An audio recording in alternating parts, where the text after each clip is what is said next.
stream elements or whatever. So hello everybody, it's Friday and it is quite easily the hottest day of the year in San Diego.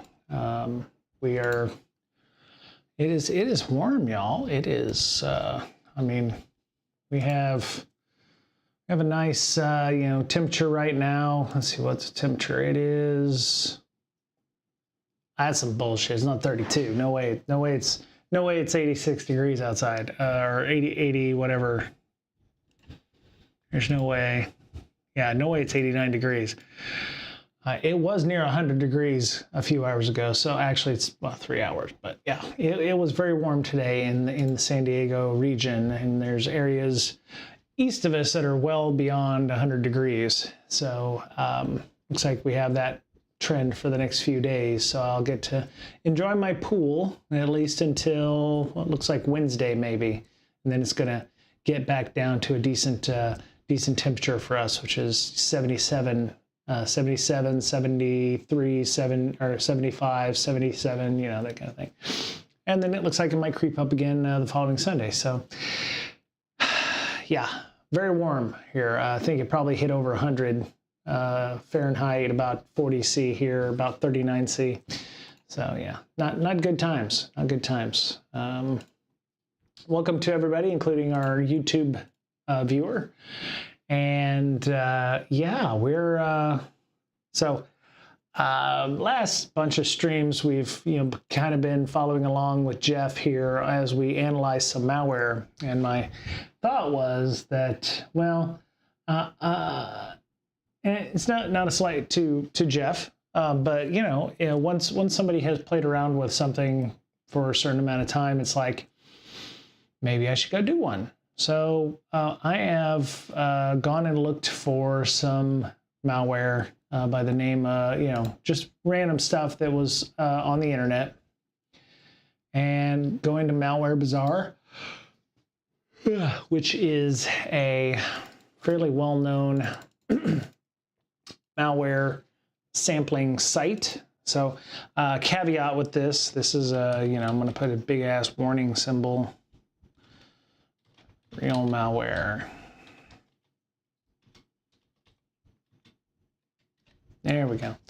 So yeah, real warning. This is an actual site with malware samples, very much similar to the ones that Jeff has posted up, but they categorize it by various tags. So this one, for instance, uses a cobalt straight signature, which fairly well-known red team tool that got leaked a few years back and is now the tool du jour for a lot of malware users, including nation-state actors. Yes, I did promise an update. So I did that threat hunting class today from Black Hills. It was good. It was good. It was a 6-hour course that you didn't have to pay for, so keep that in mind. There was some good discussion, a lot of great background. It was definitely obvious that not everybody had the same technical level. You see a lot of things in classes where you do an online component where you have to download a VM and you have to put VMware on the box or a virtual box or what have you. It's skewed anywhere between where do I download the ISO from? I did this, but it didn't work in VMware. I'm using VirtualBox. Please have an ARM version of this for the only person who had an ARM MacBook or ARM architecture, what have you. And then there's some, the troubleshooting issues. Where do I get the files, et cetera, et cetera, et cetera. You see that, these people could be very technical, but it just didn't work for them for whatever reason. So, I would say they spent the first hour, the speaker didn't. They had good moderation, which is key, I think, to an online course. You don't want the speaker having to troubleshoot what was going on. I think Black Hills did a great job of coordinating that and making sure that any questions that occurred during the class, didn't go in the Zoom chat because they were using Zoom for that, but it was like, please send all of your questions to the Discord and you should join the Discord, if you will. So a lot of excellent comments in the Discord. A lot of great conversation in there as well.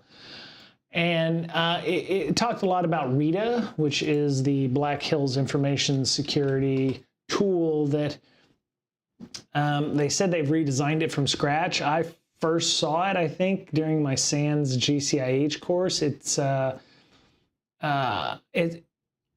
way it was explained to me back in 2017 was it dealt with statistical analysis, right? So, you know, you take the Zeek logs, RETA, Black Hills. Here we go. Here we go. Real-time, real intelligence threat analytics. There's a document and a video about it on Security Weekly with John Strand.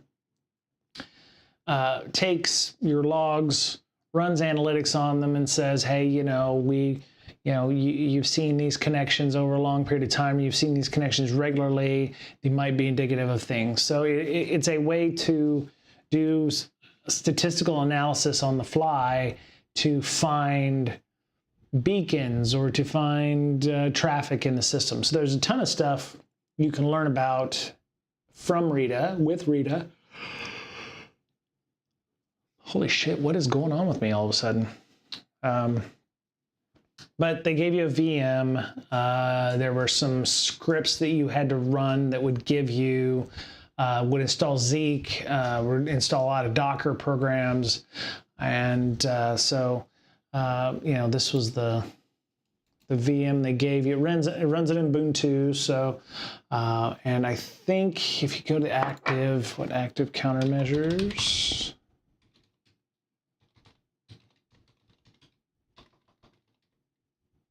Active countermeasures, yeah, there we go. Threat hunting training course. So this is the one that they did today.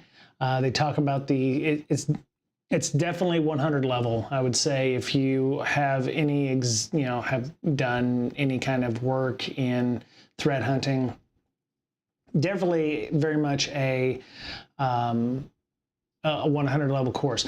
So much so, and it's free, to be fair. They give you the course slides, so the slides the speaker was briefing on, the lab info, so you can actually set up the labs yourself, the downloads for the VMs, so if you want to, actually, I will post a link up to this.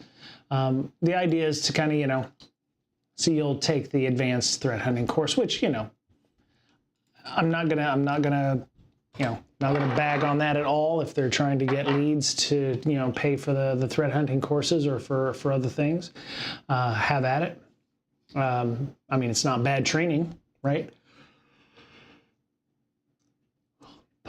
Anyway, so yeah, there's a previous course video. So if you wanted to watch the previous session that they did, all of the stuff is here. I mean, you could pretty much do the class you wanted if you wanted to do it yourself, including getting yourself I believe the community version of Zeek and the community and the RETA version on the VMs. So they have a VM for VMware, they have a VM for VirtualBox and other hypervisors like Hyper-V and what have you. I didn't have any problem setting this up. The generic VM worked. Double-clicked on the VBox file, and it automatically injected it into VirtualBox for me. I did have a little issue with this blank screen thing, but I found if I moved the resolution on the screen, then the screen came up, and it's the same VM, but it's the password is hunting, and there's a links that will allow you to download. There we go.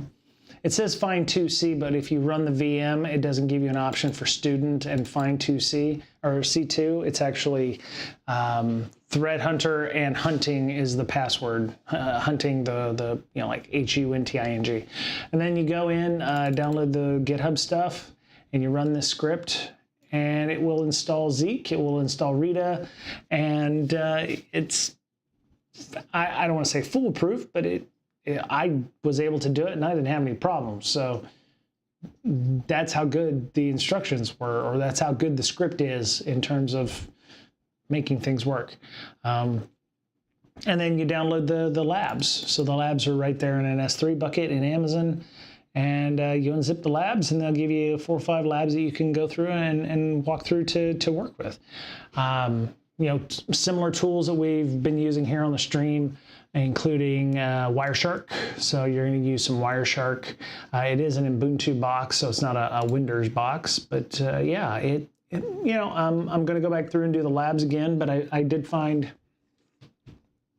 a lot of good content there. So let me double check some stuff here.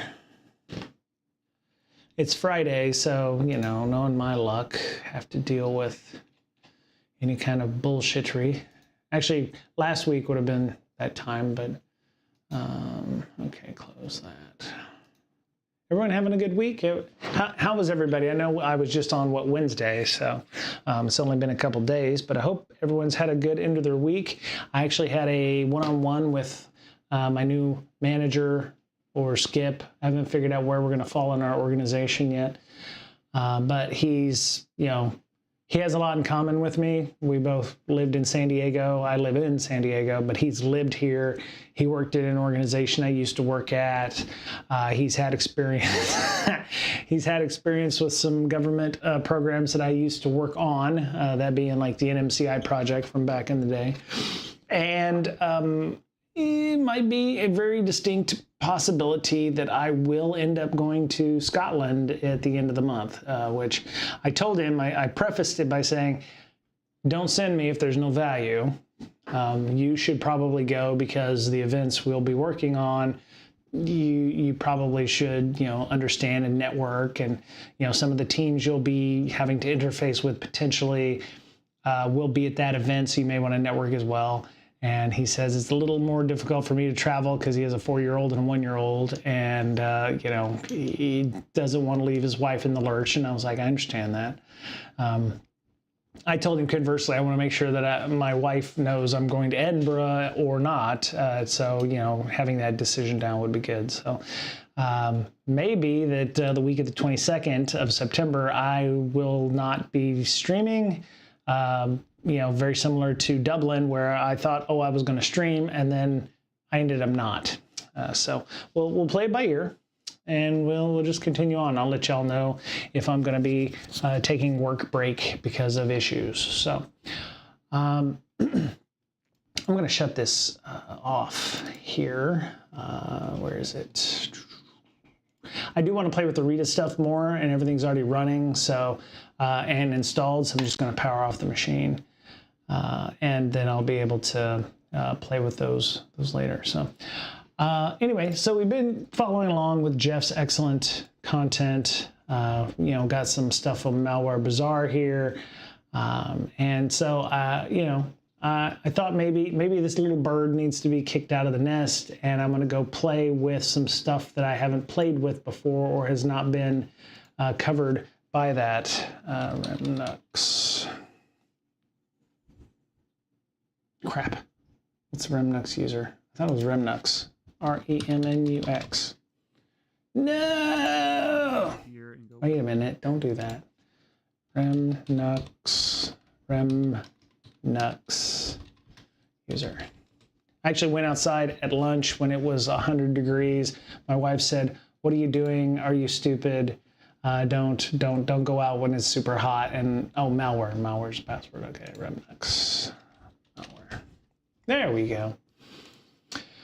Yeah, I just wanted to get out and see what it was like in the oppressive 100-degree heat. And because it's good, because I walked outside and it was 100 degrees. I come back in my house where we've got the thermostat set to 75, and it was like, ooh, it's so much cooler in here. Because, you know, it's a 25-degree difference. And so, did I post up the Rita stuff? I did post up the Rita stuff. Okay, good. I would suggest, you know, they don't pay me. Maybe I should reach out to them and go, hey, pay me. And then, of course, they have a community edition of software for active countermeasures, Hunter Community Edition. But you know, you can't go wrong with some of the training that they do have for ACM education. Actually, anti-siphon is the anti-siphon is, I think, probably the lure here that they want you to take for classes. So you got folks like Alyssa Torres doing endpoint investigations. I took the 100 level threat hunting course with Chris Brenton. They have that one regularly, so it's not like you missed it if you wanted to take it again. Actually, they said in the class they've seen several people on the same class multiple times. I don't know if they do that on purpose or they just really like taking this course. Gives them something to do. I don't know. I don't know who Brian Strand is. Maybe that's John's son. I don't know. Some in the UK consider 75 degrees to be the beginning of hot weather. You're absolutely right, Walt. Yes, I know. I know when we were over in Dublin, it was in the mid 70s, and people were calling that a heat wave. And I'm like, hell no, there's no heat wave. I'm loving it, but I completely understand different tolerances for different people. Wade Wells, no shit. Okay, we're gonna have to get Wade on. Okay, at some point I'm just gonna have to kick his ass and not indoor. Oh, right. Well, when it's 100 degrees outside and you step in and it's 25 degrees difference, you notice immediately, right? And there are people probably in San Diego who have their thermostat set at 65 trying to keep up with the heat, but we don't have dual zones in our house, so the upstairs is about 4 to 5 degrees warmer than downstairs. So if you set it for 75 downstairs, it's about 80 upstairs, which is right now where I'm at. So I have a fan going on right up here that's spinning. You might actually hear it. I don't know. But yeah. It's just a matter of perspective in some cases. So, all right, so we have sudo inet sim. So we're going to run our inet sim because we can. I already have the lab set up, and I've moved the RemcosRAT over to here. Now, I will say I have not played with this rat before. This is so for those of you unaware. Let me see, No, that's not what I was looking for. Let's see. Which one did I pull? It started with 8. The checksum on it was...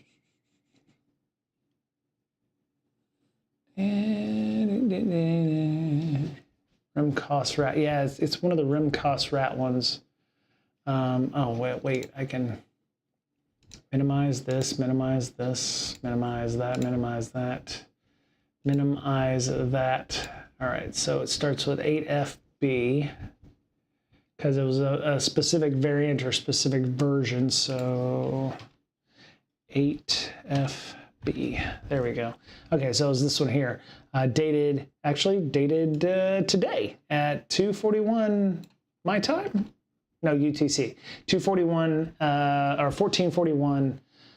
So that was -7, so roughly 7 a.m. my time. So this is fresh. This is today's stuff. And thanks to James WT_MHT for uploading those versions of that. Maybe these are malware samples that he found in his own network and had collected them accordingly and had played with them. But looks like they might be similar. They just all have either a DLL, a zip, or an exe. So, or no, zip or DLL, right? So, yeah, DLL.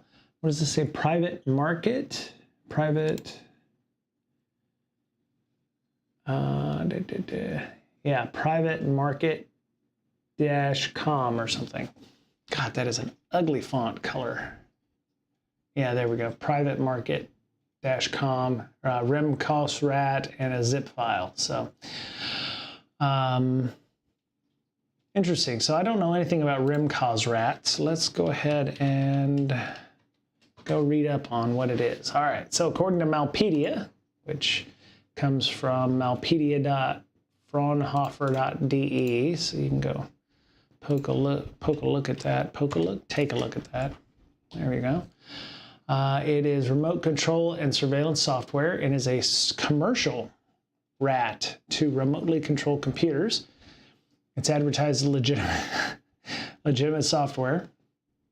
used for surveillance and pen testing purposes, but has been used in numerous hacking campaigns. Once installed, opens a backdoor on the computer, granting full access to the remote user. RemcosRAT is developed by the cybersecurity company Breaking Security. Interesting. Okay, I did not pick I did not pick that on purpose. Holy shit, look at that. That's interesting. So instead of BRAKEING Security, which is our website's name, it's this one. So that's pretty sweet. Okay. And of course, there's numerous sites here talking about various widespread malware. So there's a multi-part blog from Cyril Francois and Samir Bosedan. Oh, sorry, Samir. My apologies for butchering your name. Definitely not intended that way. Let's just pick that one right there. So this person apparently does a lot of malware analysis. Agent Tesla, malware analysis. RemcosRAT. Okay, so you can go poke on, damn, you can read that. Here we go. RemcosRAT is a sophisticated type of malware called a remote access Trojan. Evades antivirus detection and gives cybercriminals remote access and control over infected systems, used for stealing information, installing more malware, and using the infected system in a botnet. Now, our sandbox may not do everything in this that comes up. So, you know, he's Mr. Magnesi, I'm assuming is a he, using the Mr. moniker. Downloaded the file and extracted it using the password infected. It looks like a CMD file, so it's going to give us a bunch of interesting strings of and bits. Extracting the file, examining its contents using process tree, which is process monitor now, I believe. I think. Let me double check that. Process tree.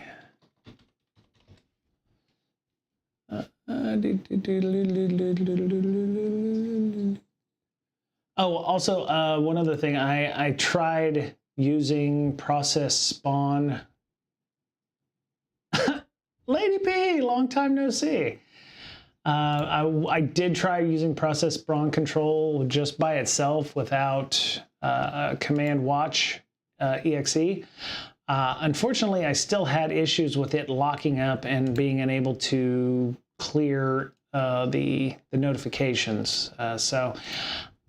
And plus, I went to the GitHub thinking there might be a newer version of that, but it's like 6 years old, which is old enough for it maybe not to work so well with later versions of like Windows. So thank you, Lady P. You don't need to do that. You're already doing too much.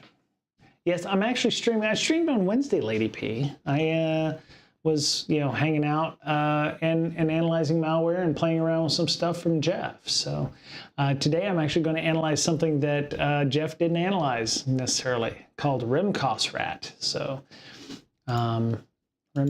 process tree Windows. I hope you're doing okay. I hope everything's going well for you, Lady P. I know it's probably hot as balls up in the area of where you live.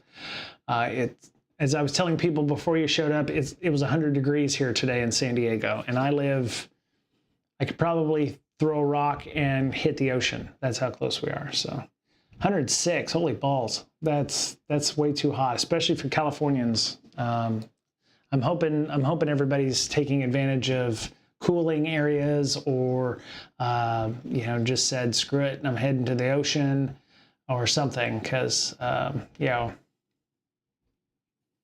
oof. Yeah, I hope you're doing. Hope you are recovering nicely, Lady P. So let me see. The code was lengthy and heavily obfuscated to understand behavior. Ran it and monitored for any new processes launched by the original file. So let me see. So we're gonna go look for cmd.exe. So if I wanted to set up a filter here, I would set up process name is cmd.exe. Oh, you're headed to San Francisco on Wednesday for 6 to 8 weeks. Wow. Okay. Well, I hope your convalescence goes well, and that 6 to 8 weeks goes quickly, because we want you to have you back here, so you can ban people and do all the kinds of things and add to our awesome stream as it is. So, yeah. Oh, that's good. That's awesome. Okay. So I added the filter because ideally I'm thinking cmd.exe is going to figure prominently here once I open up RemcosRAT zip here. Actually, yeah, it's the same one, isn't it? Yeah. Okay. I'm going to delete that one. All right. So I've closed that off. I don't have my network functioning. I'm going to unzip with 7-zip. Extract here. Infected is DOS password. Okay, that's weird. All right, 7-zip. Oh, I must have already tried to extract this. There we go. Is it this one? You know what? I'm thinking it's one or more of these here, so I'm going to remove these and start over. I should probably have just copied them to directory, so let's go ahead and do that. Extract to, there we go. We'll do that. There we go. That way we'll know what exactly was in the directories. Okay, so there was an exe file as well that I missed. Let's see, where is it? W2 PDF. Prof. Oh, there it is, prof loss. Okay, close that, delete, clean out the there we go. That's interesting. I wonder if malware ever runs from a recycle bin, if it hides itself in the recycle bin, because nobody would ever think of looking there. Hey, Fix It, what's up? Hey, glad to see you on this Friday. Just hanging out here and playing around with some RemcosRAT malware, or remote access Trojan. Wrote down a few things that I was going to test when I go through and poke around on this box, or poke around on this system here. So, so the interesting thing about Malpedia is his write-up, at least this person's write-up, may be different than what I'm seeing, because I don't see a CMD file here. I don't believe you can execute from recycle. It's a no execute list. Oh, well, there you go. There you go. Weird. Yeah, that was really weird. Okay, so since I don't have any background, let me do some chill hop music. Here we go. Get our good friend Mr. Raccoon here. Whoa. Okay. Make sure it's not blasting people. There we go. Okay.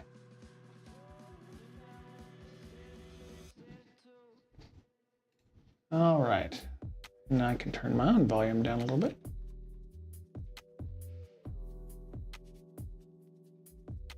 There we go. And you can follow along, Chill Hop Radio. Go on here and seeing our good friend Mr. Raccoon as he's running around. You could store data in it, but it would have to be restored to where it was removed from to operate on it. Oh, that makes sense. Okay. Okay. Yeah, it harkens back to a memory where they Symantec used to have like a hidden folder that was hidden from Windows, and it would cause, just checking to see if I have any kind of AV sync issues.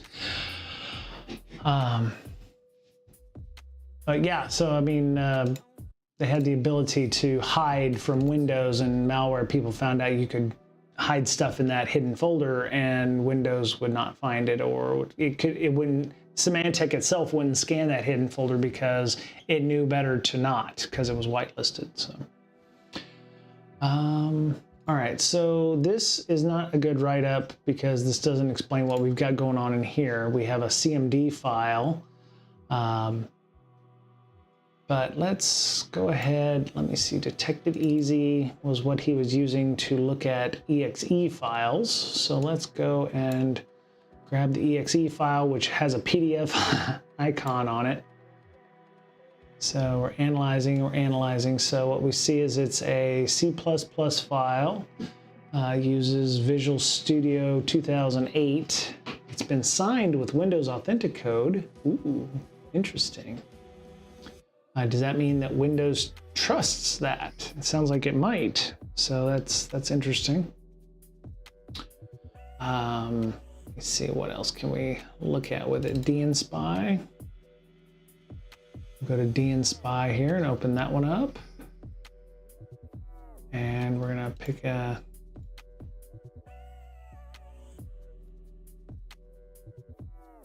I didn't want to do that.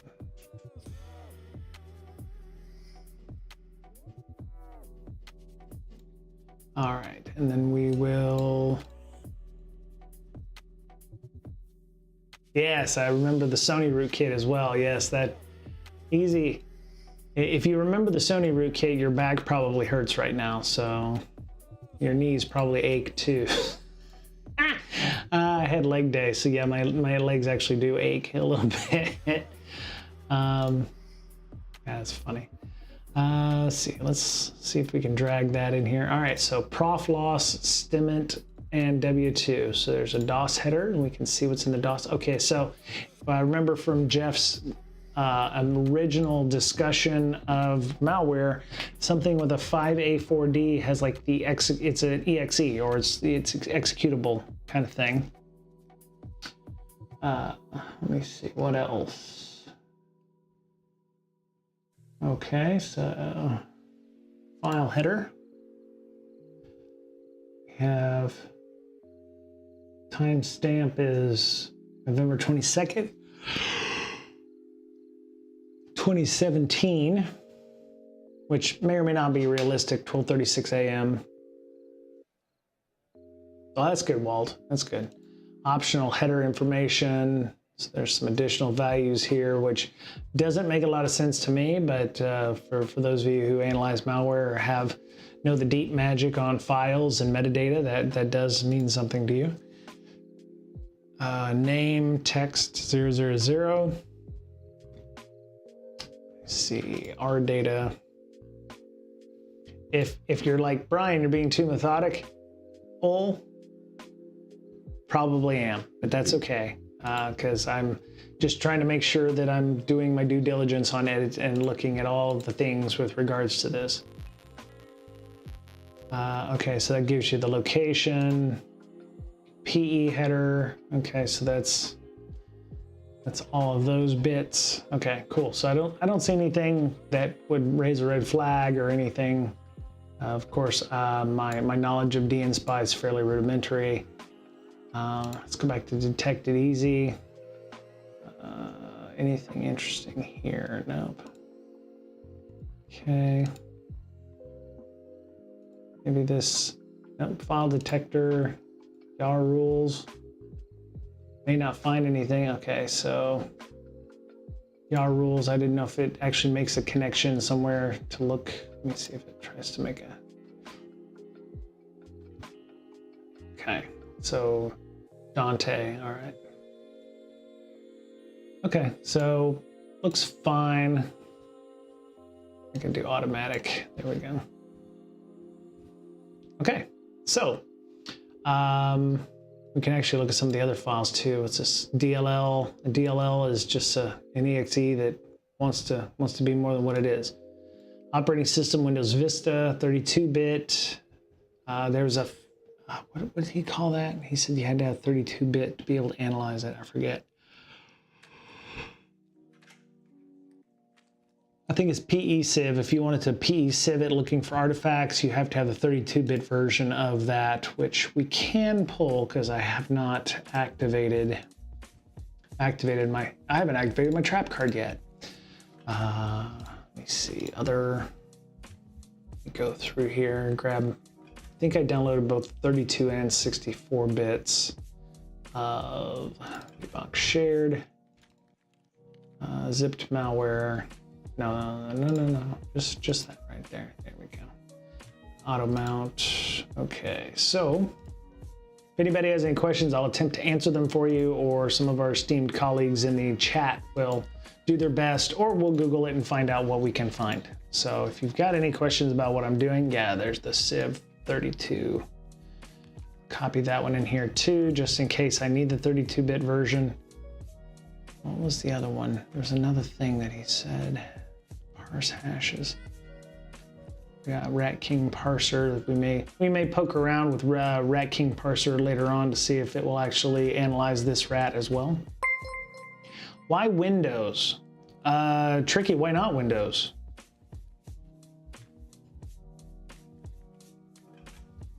Is it just a matter of Windows sucks and Linux is good, Linux rules all, Linux for the Linux gods, etc., etc.?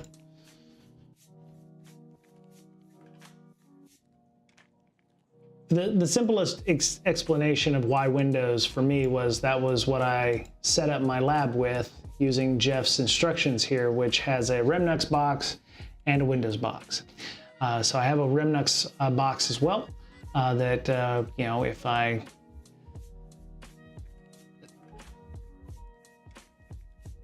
Sure, rule of thumb, says who?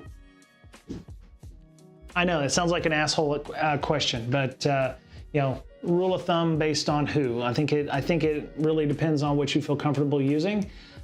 Given proper environment, proper setup, Windows or Linux or Mac are as good as any tool for analyzing malware.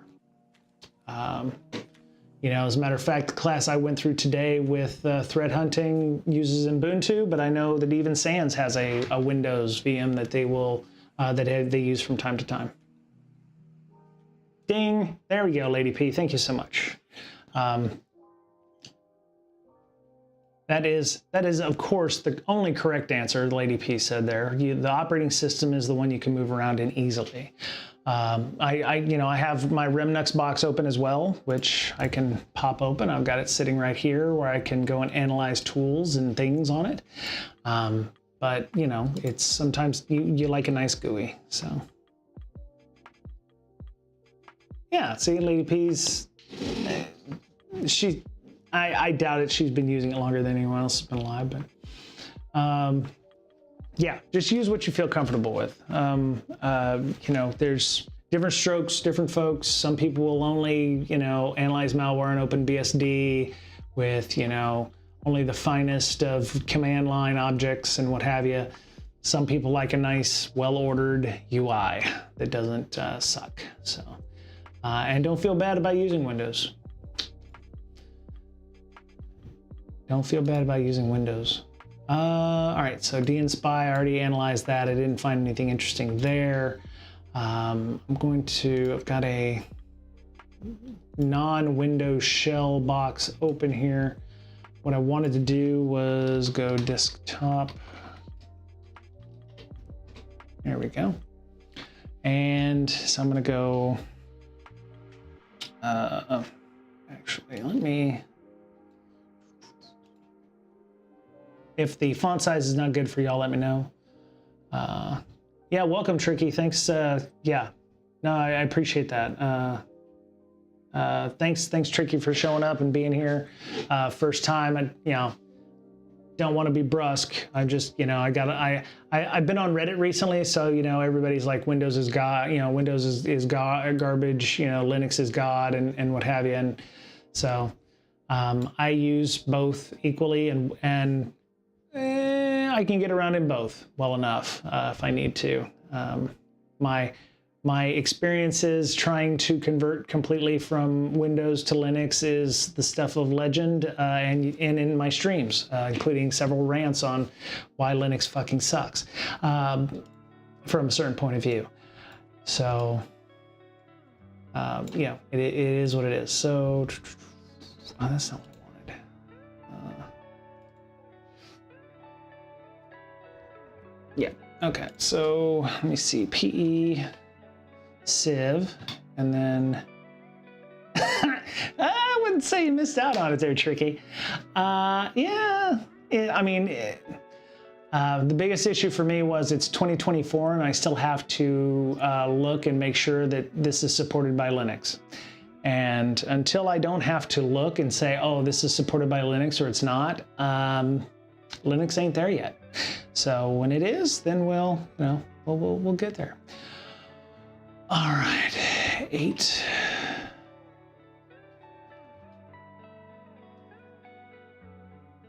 And let me see. So I'll go prof.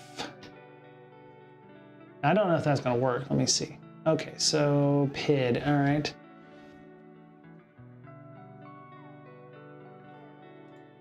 Let me double check what he did with PE-Civ here. Mapping embedded exe with Viper Monkey. Okay, analyzing the loader program. Where's the PE-Civ stuff that he was using?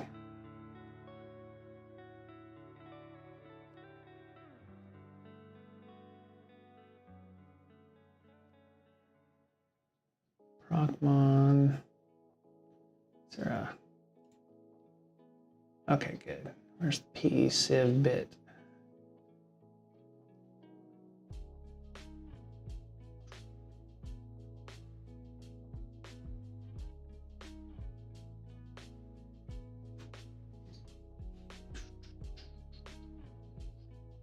There it is. All right, next thing we're going to try is... All right, so, right, /PID. Okay, so it looks like I have to be running the malware for it to actually grab the stuff in PE-Civ. All right, so I will keep that for later. I can make another PowerShell screen here. All right, just, oh yeah, I should make sure that I get that right. I need a PID. Or zoom. Okay, /PID. I don't have a PID yet, but I will get one when I run the system here. So we've got process monitor. Do I have any filters running? So the only filter I have is, oh, I undo that one. Remove that. All right, apply. There we go. Go.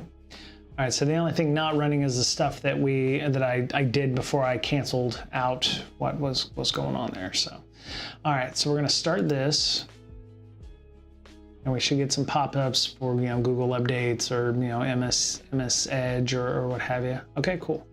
Nothing bad. All right, so if I click this, so this apparently is disguised as a PDF reader called HiHiSoft. From HiHiSoft Limited. So it may be something that's hiding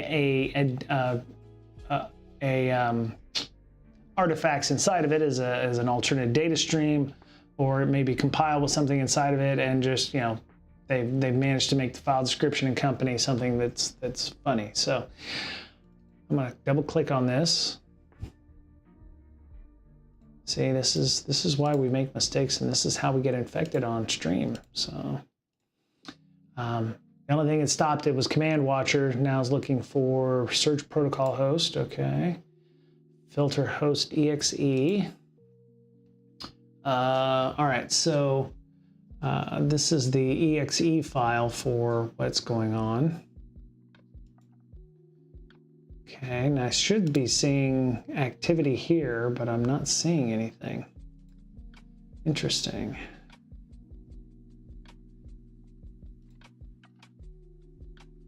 All right, let me remove that just for shiggles, because I want to. Yeah, I know I'm about to. What I got going on is Legion, so PDPs were cool. Before my time, I started with Apple IIe's. Okay, so we're just opening the floodgates right now.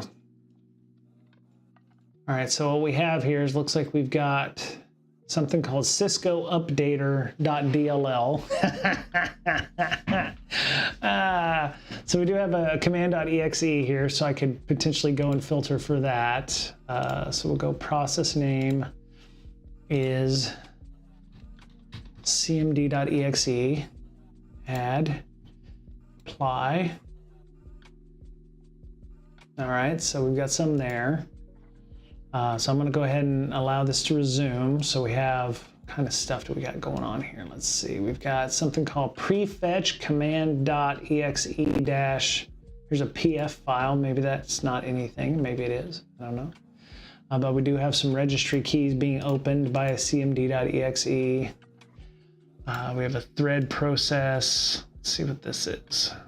Process. Yeah, here's the Cisco updater, or updater Cisco updater. But it's accessing run DLL32, which is cool. Okay. Let's see what the stack's got going on here. Yes, all the normal things. I don't see anything out of the ordinary here. NTOS kernel is normal. BAM, I don't know what BAM is, but it's in system 32 drivers, so it's probably mostly okay. So the other thing we'll find out here is we've got a thread. We just need a PID, right? So our PID is 5564. So if I did 5564, and I'll go back to here and let this run. So I can also filter by PID, right? I should be able to do PID. Yeah, PID is 5564. Can remove that. Or, oh, nope. Remove that one. And we can filter on just the PID. It's not the best way to do it, I'd imagine, because there's probably other PIDs going on. All right. And so we've got, oh, it's running again. Okay. Service host.exe kver service group. Looks like there might be something trying to add a service. Interesting. Okay, so that's search filter host. Yeah, I got that one. verfault.exe. Interesting. So now there's a, okay, well, let's go see WER fault.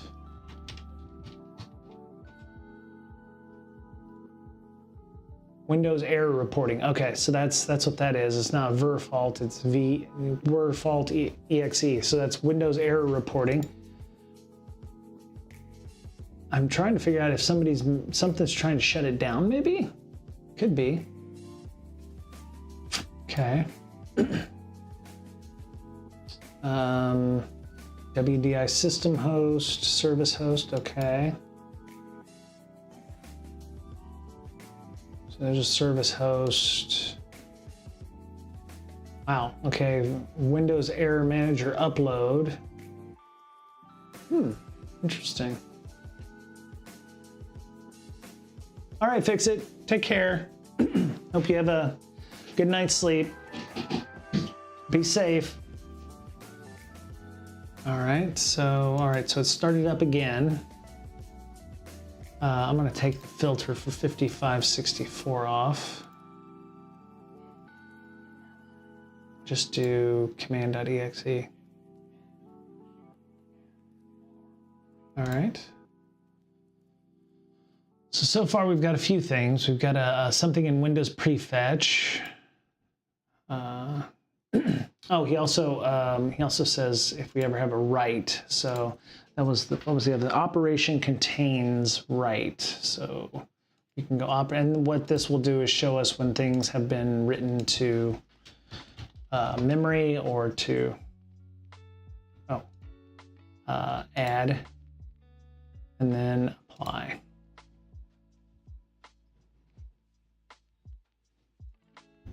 All right, so we've got a few things here in the old process monitor bit. So we've got Cisco updater.dll, and that's from the process name, profit loss statement, and w2.exe. Command watcher, of course, sees it in the logs. What's this? Activities cache db-wall, okay. Some of these things are probably not legitimate. So here's fileco Okay, so that's interesting. Something's being uploaded to the OneDrive, so it's probably a good thing I turned off my file share, because the last thing I'd want is files being uploaded to my file share and potentially being accessed or executed somewhere else. Cisco updater, I think this was the, so this DLL is the ugly thing that, so if we go to documents, I put a bunch of the stuff in here. So here's the Cisco updater that just got created today. So we know that that's probably some kind of, let's copy that. And I can put it in, let me see. Let me open up, detect it.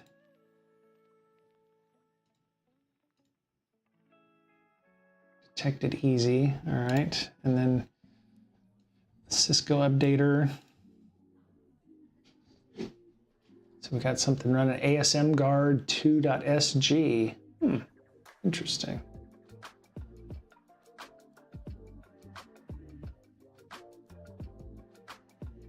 If the music's too loud, let me know. I can always turn it down a little bit. Just keeping myself entertained. Keeps my voices in my head entertained. Boy, this is taking a little bit, isn't it? Goodness. How big is this file? There we go. How big is that file? Oh, damn, it's almost a gig. Okay. Well, good thing I got a big enough hard drive for this. That took a little bit. I won't lie. So we have operations system. We have a linker. We have. It uses install shield 15 and 0.0. That's pretty funny. I mean, the idea is you're supposed to make it look legit, right? So using install shield is something that a lot of systems use to activate or to install software if you're installing an exe file or what have you. So that's a DLL file. So probably can't, oh man, that's a large DLL file.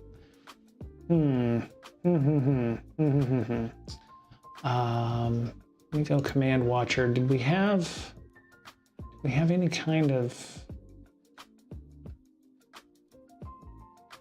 all right, so we had a bunch of temp files. So here's a temp, you back some bitch. Yeah, here's a ver Windows error temp file, internal media.xml file that got written to several times by verfault.exe. I say ver like it's German or something. Very interesting. Very interesting. So service host temp.csv. So there's a CSV file being written to on that PID.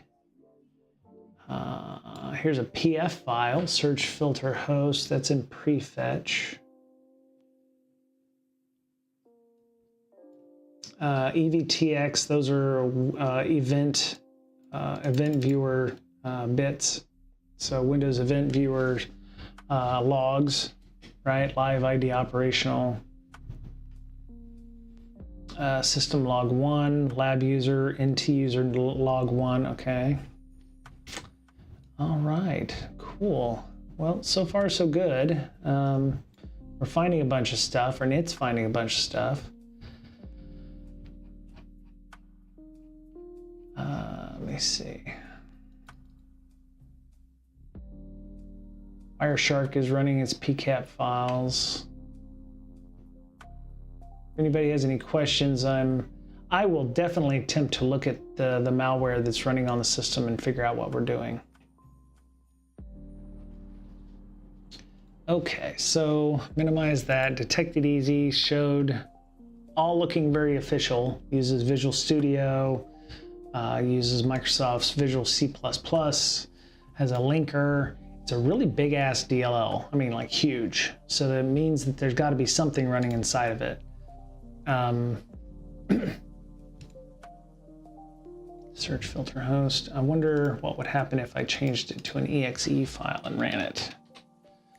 All right, so what I want to do is grab this, copy, go to here. What I'm going to do is I'm going to clear the log and then go into the filters, Set process name is, here's that pack.js worker. Okay.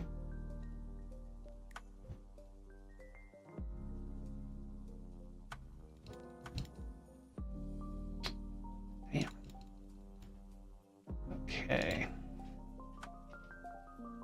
Cloud updater dll.exe, add that. And oh, get rid of the writes. I think that's probably what's causing a lot of the issues. And then I will attempt to run it. This app can't run on your PC. Oh, well, that's too bad. You can't tell me what I can and can't run on my own machine. Yeah, I guess I can.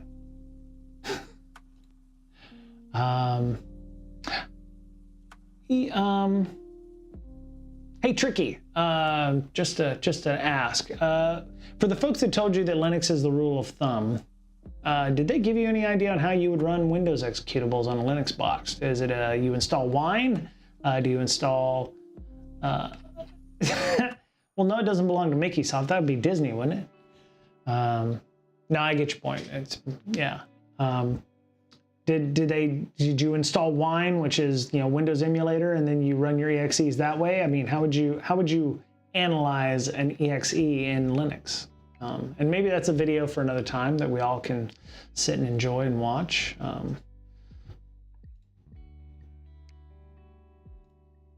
Okay, all right, it's really weird. Yeah, Wine. Windows is not an emulator. Apparently, Wine has gotten better. I don't know. Okay, so.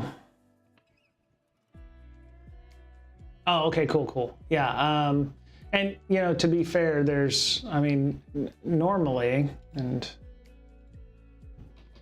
get rid of that.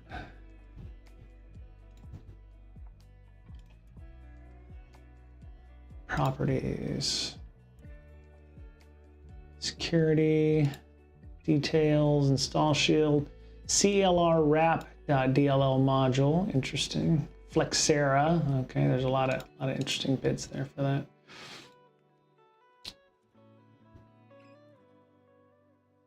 I could do it statistically, Walt, if I had, you know, got the Rita stuff up and running. I do need to go back through and poke around with that a little bit. I think that probably Rita is a good tool.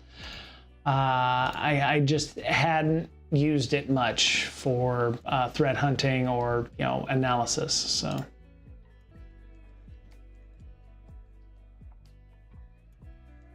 you'd run a Windows VM on your Linux machine, ensuring the malware couldn't jump out and impact your real. Sure.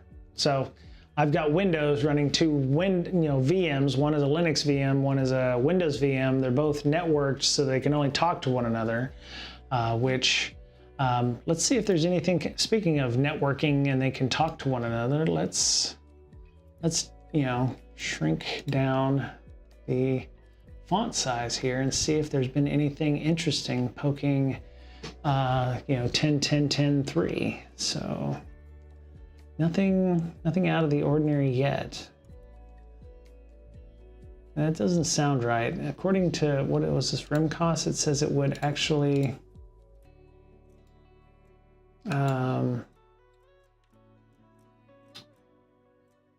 see, I don't have an exe. Yeah, this is probably not a good write-up to read for this because it's not the same. So let me see. Is there a better one?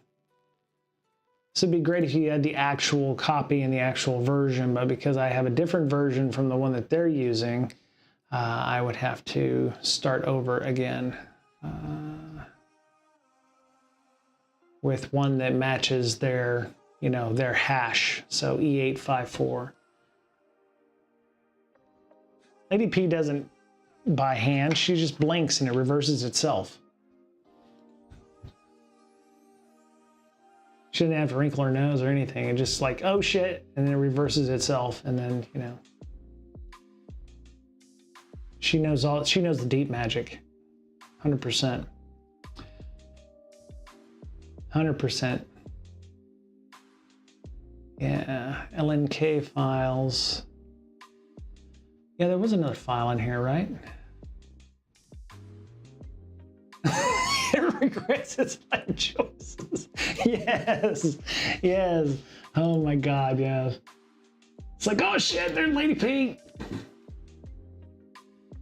Eject, Goose, eject, eject. Let's see. Make sure we get all those. All right, so let me go back in here. There was another file into you rat bastard. All right, so there was an I file. I saw that one too. These are big ass files. Oh, no DLL file's not a big ass file. What's going on here? Open with, show apps, and we will use good old Notepad.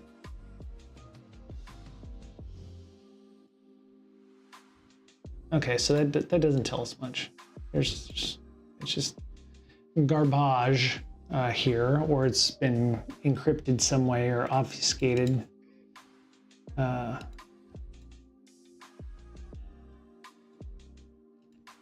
Okay. All right, so let's run this. Should be able to still run this. Oh, damn. Okay, invalid parameter. Could not open process. Okay. You know what?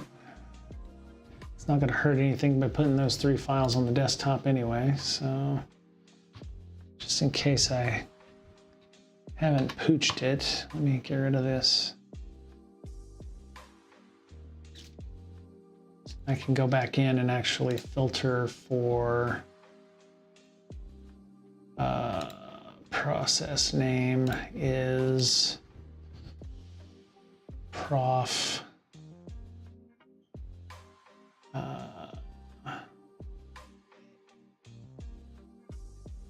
Get out of my way. There we go. Control C. There we go. Add. All right, so I've added that file. I hope it takes spaces because, you know, obviously.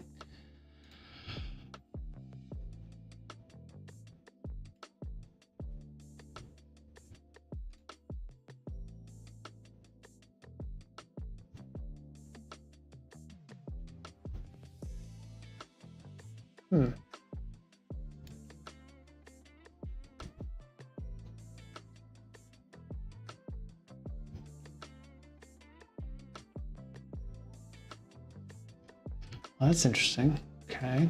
And let's turn the writes back on.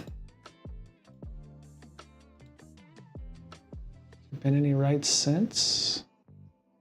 I want to see what this W2 PDF is. Open with.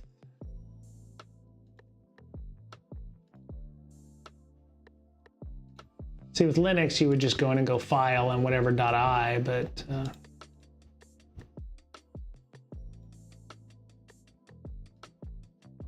okay, there's some things in here.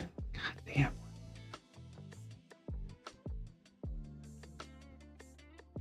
There we go. So it's a PDF. Looks like it's a PDF of some kind. Okay. Or at least it's saying it's a PDF. So as we know, with PDFs, you can hide all kinds of shit inside of them. Let me see, where is... Surprised we haven't seen anything come out of this yet. No new content, just a bunch of ARP requests and TCP requests. Doesn't have any, let me go back to my... All right, let's go see if there's been anything asked for from here. Copy. Sudo more. All right, so we have, looks like it's mostly garbage. There we go. WPAD, tile service, private market. There we go. There's a private market, which we saw earlier, right? In the malvertising bit. So it's looking for privmarket.com, which I didn't see here. Let me close this and start over here.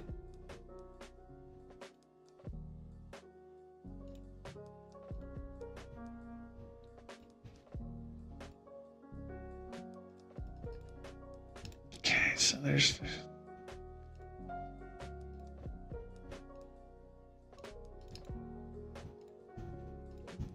I'm going to stop this because all the errors, they keep overwhelming me. Jeff is absolutely right with it needs the manual button so that way you can just have it pass that shit out. It's annoying as shit, and if the Kaku security people are watching, they need to do better. Removing a potential user experience function is not good. If they didn't like it or what have you, they should have, just left it for people to decide whether or not they wanted to use it or not. All right, so we had a ton of shit. Let me see if I can. Of course you can't. So filter, process name. VBox service.exe exclude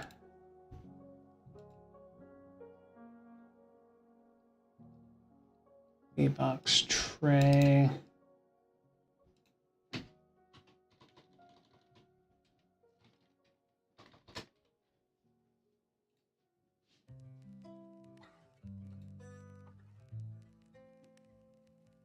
All right, so explore.exe,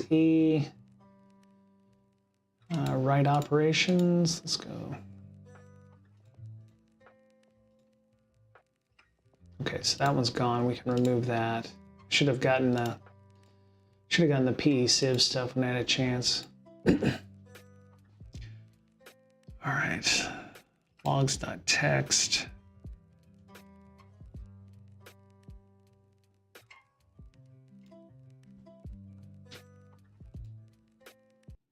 I actually wanted to read those logs to see if there was anything in them, but I can do that later.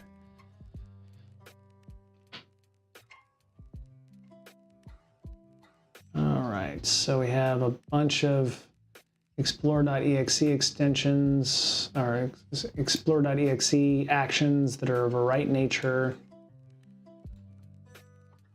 If you're just joining us, I have actively infected my Windows VM here with something called RemcosRAT, which is a remote access Trojan. And I'm currently analyzing for artifacts. This is the first time I've kind of fell out of the nest after being kicked out by my own self.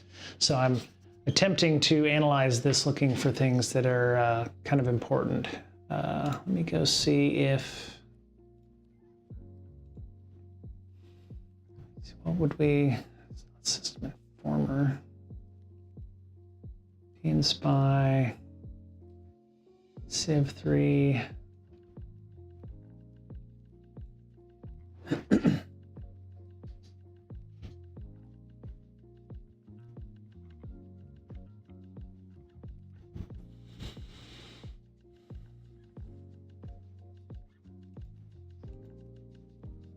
Nope, that's the admin box.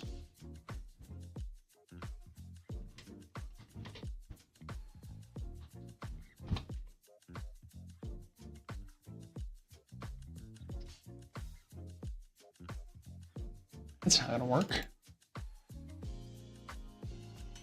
Yeah, I was gonna say that doesn't work at all. So what is it? DE4 dot.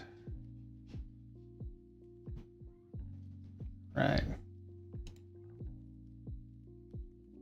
Found the other stream that is showing their side of the remote control.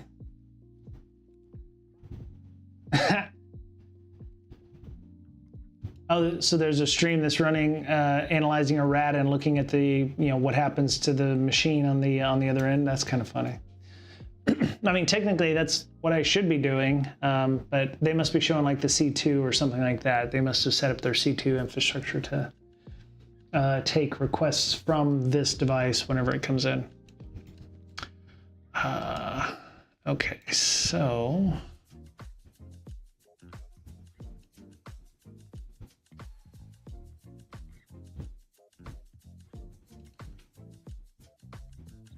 all right, so run it again.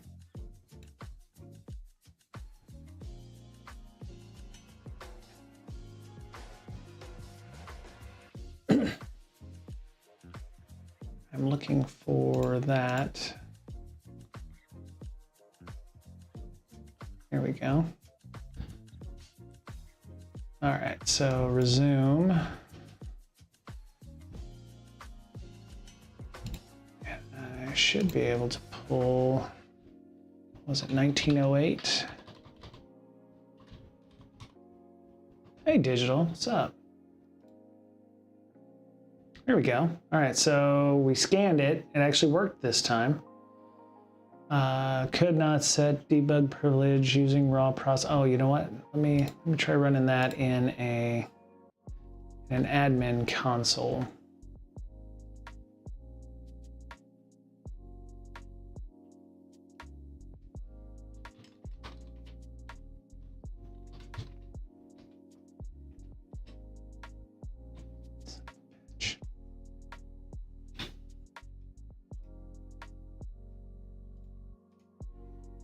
There we go. Nope. So totally scanned using raw process. Maybe I needed to let it run a little longer here. So there we go. Let's give that another shot.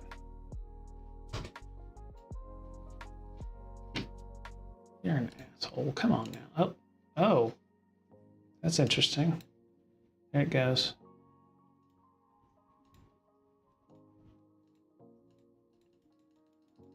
Ooh, I did not like that. Yeah, my shit is crawling now. Nah, Digital Warhead, look at you, man.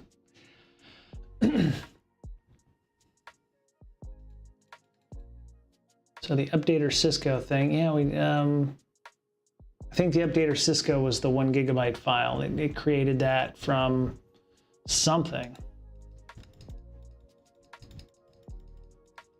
Oh, my shit is slow. Let me pause and unpause here.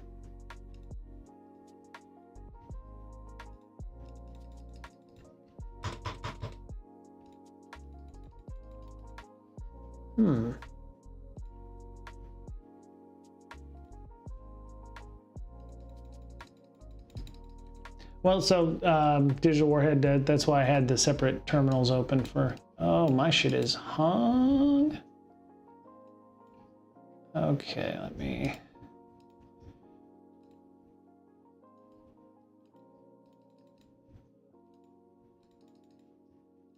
All right, let me.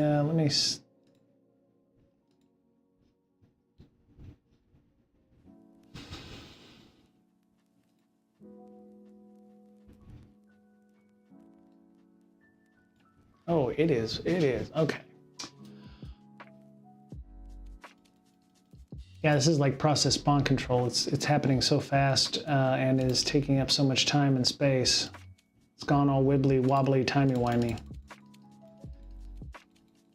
It's definitely doing stuff. I mean, we've got a ton of stuff that it's doing. Create file, query name info, closing file, see windows, creating a file in see windows, loading an image, kernel32.dll. So it's doing all this stuff that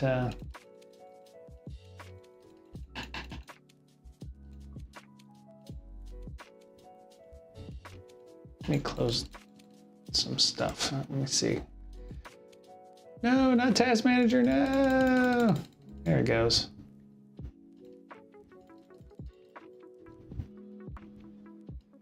What I love in malware is when I'm having to click so fucking fast to clear things out that I can't keep up, and then it, you know, Again, this is why Kaku fucked up by not having the manual button left in there, so.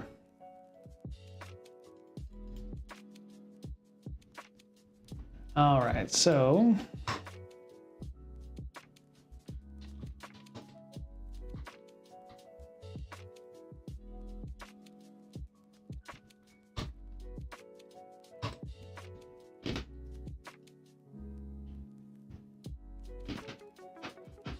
Yeah, so that PID's gone, so it didn't have it anymore. But we did get a lot of good information of what it does in terms of writing or setting a registry key. It opened and closed several keys.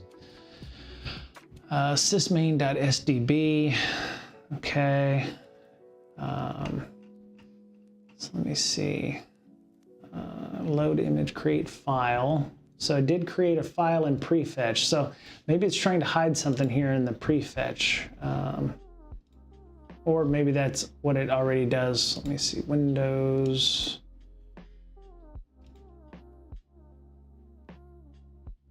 Prefetch.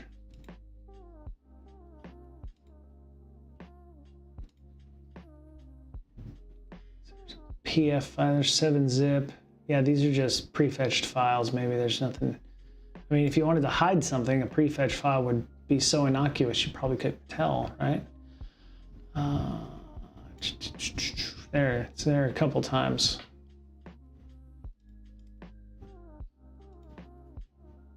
Let's see if there's anything in those.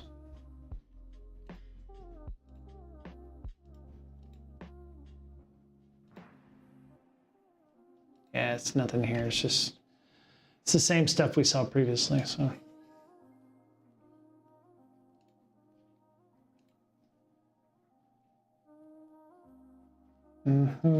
So reg values, reg keys.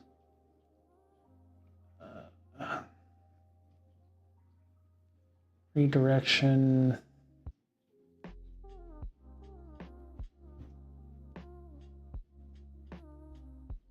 It's interesting. Did it overwrite those? Did it overwrite that file? What happened there?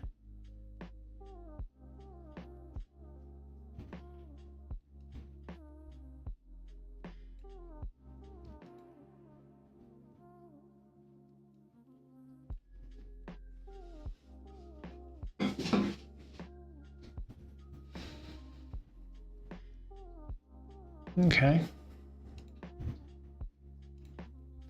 I don't see anything out of the ordinary here. ntdll.dll app help, ntos kernel.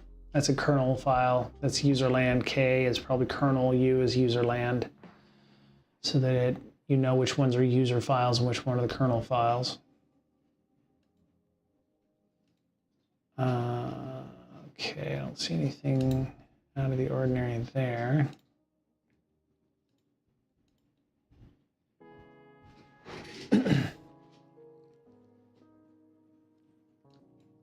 Sysmain.sdb. Okay. FLTMGR, so file transfer manager. Yeah, that's probably about right. Is there network connections? Show network activity. So let me unclick some of these things to see if there was any network calls. Okay, so here's several. Looks like 6042 potentially. See, I didn't see any of that in Wireshark. Asshole Wireshark.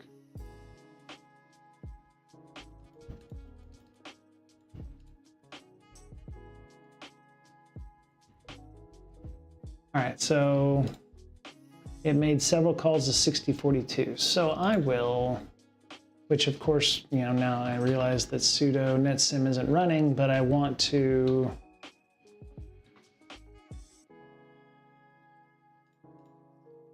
okay, so that was the only terminal I had open. I want to edit. There we go, sudo inet. All right, so, and we need to YYP. IP and set 6042 because it's attempting to connect. Oh no, wait. Wait. It's trying to connect to itself on port 6042. 6042. That's interesting. Is there any other network connections? Is there any other network connections? It looks like it's. All right, let me open this one just for shiggles here.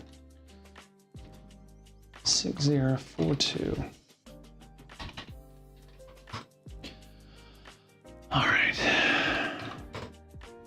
All right, so we have 6042 running right here, and we have 6042 running in DLL. I'm gonna close Wireshark and start it over again, quit without saving. Don't know why I don't have Wireshark on the freaking.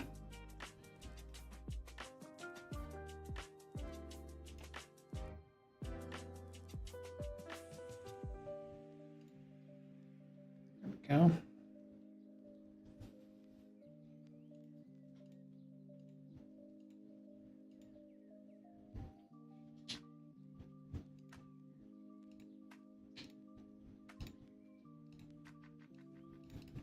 I'm going to be doing this for a little bit.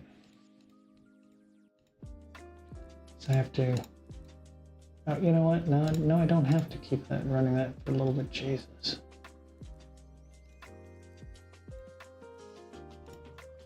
Okay, so I'm going to stop that and I'm going to clear out all this crap.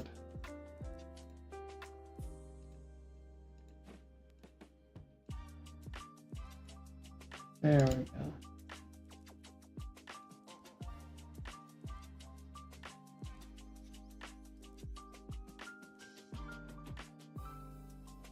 So reconnect, disconnect, reconnect, disconnect. That's 6042.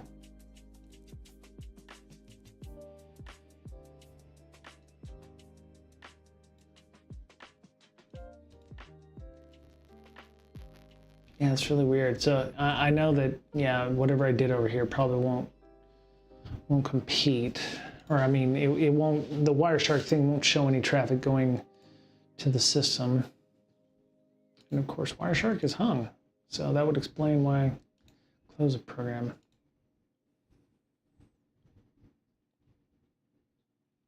They actually extolled the virtues today in that thread hunting class of T-Shark, which is the command line version of Wireshark. Is there any way to allow it to run for a minute before it blocks start? No, Tricky. Unfortunately, the version just before the version that we learned on from Kaku Security, from this system, Command Watcher 0.3 had a like let all in kind of thing. And unfortunately, for whatever reason, they decided, oh, they don't want that button, so they removed it. And I could not find Command Watcher 0.3 anywhere. And I'm not sure exactly why they didn't allow it. So yeah, and even then this is from what, 2018, so this would be considered quite old, but they have like 0.2, let's see where it is, tools. Yeah, command, yeah, so this is where you get all those tools from Kaku Security. Ding, ding, ding, ding.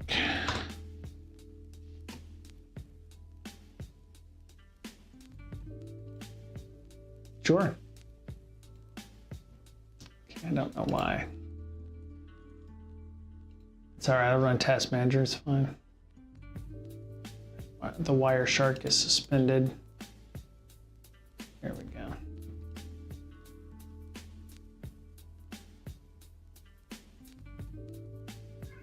What happened was I killed all the Command Watcher's connections earlier, so it didn't like that. So all right, so now it says who has 2, who has 3. So I see back and forth connections on TCP port 8080, which is interesting. Okay, here's, yeah, see, I'm getting just a bunch of TCP traffic. Is there anything in those TCP? I don't see anything.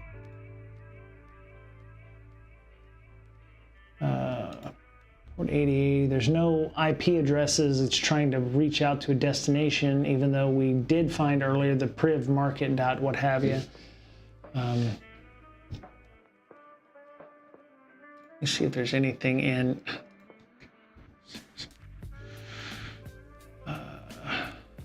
So much bullshit running right now. And task.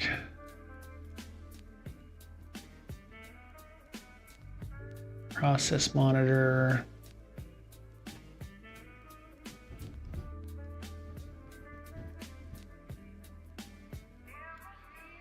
Okay.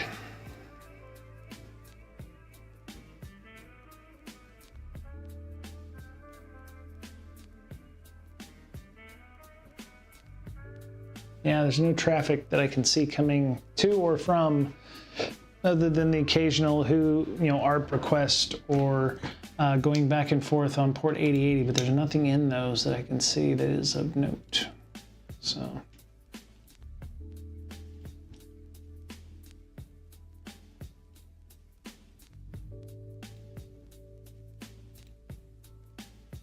Turn that off, turn that back on. Thread exit, profiling events.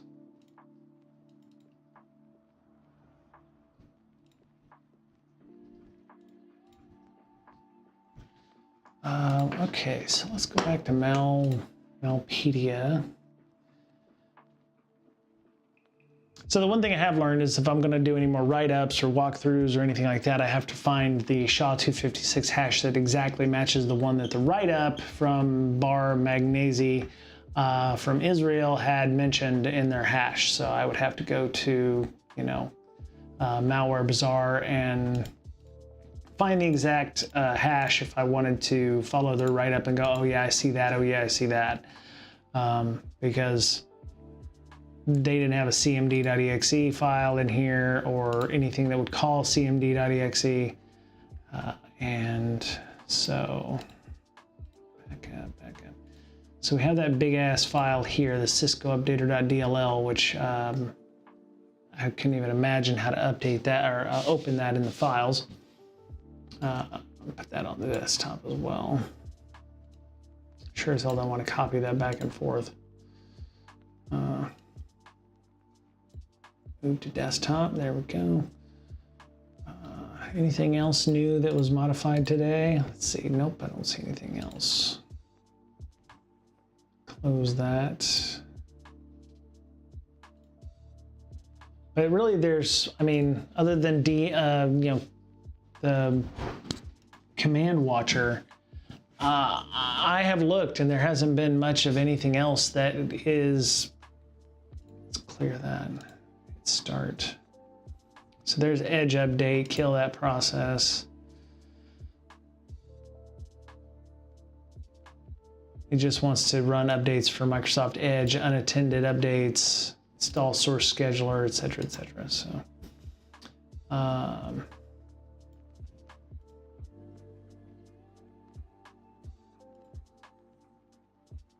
right, so. Cisco updater. No. Oh, that's right. It can run the Cisco updater.exe. Can I run it as just a DLL file? Oh, hang on now. Shit.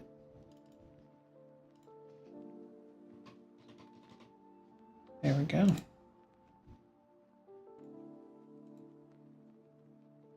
Okay, apply. All right.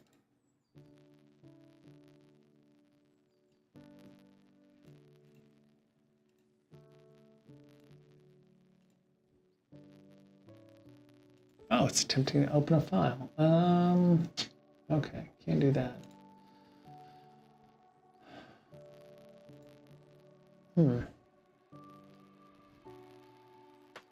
Okay, service host, Walid service.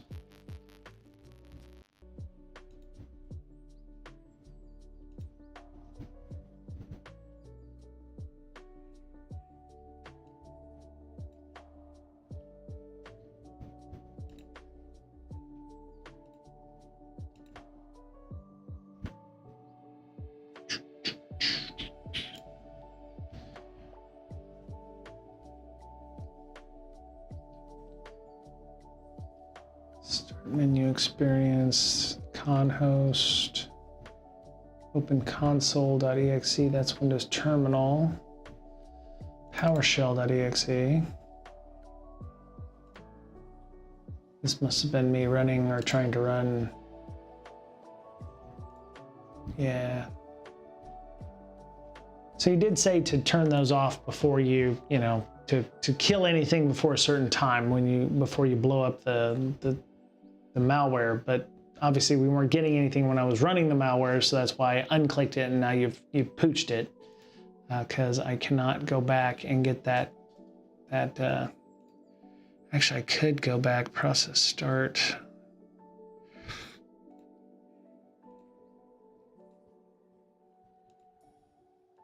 Set it for like 4:30.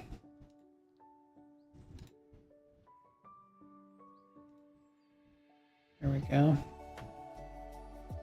Nope, that didn't do any good. Huh.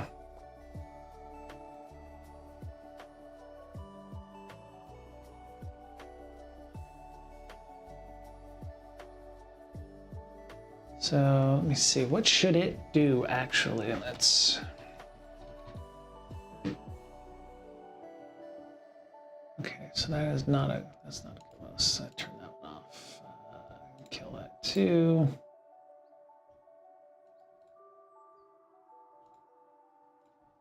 Malpedia, let me see, 2024, 7/14. Yeah, so this must be a new variant or something that is out there.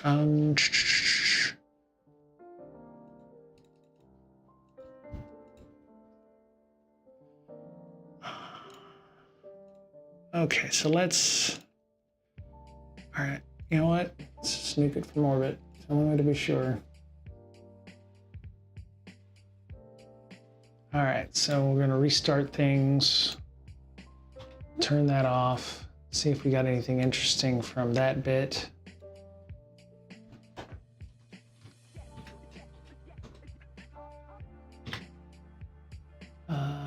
Yeah, see, we still got the privmarket.com, which no IP addresses or anything to pull from. Super interesting. Yeah, turning off all the tile service, the login service, those would be great.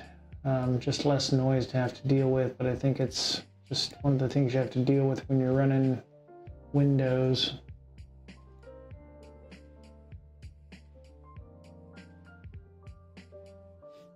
Let's power up my VM again here. We will start over.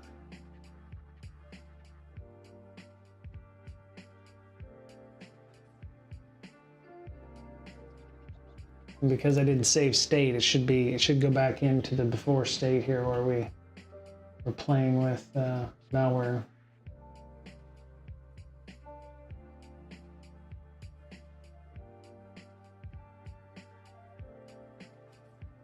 Nope. Apparently it does save state when you log off. Hey, look at that. I'm just clicking on random links from some guy I just met today, person I met today.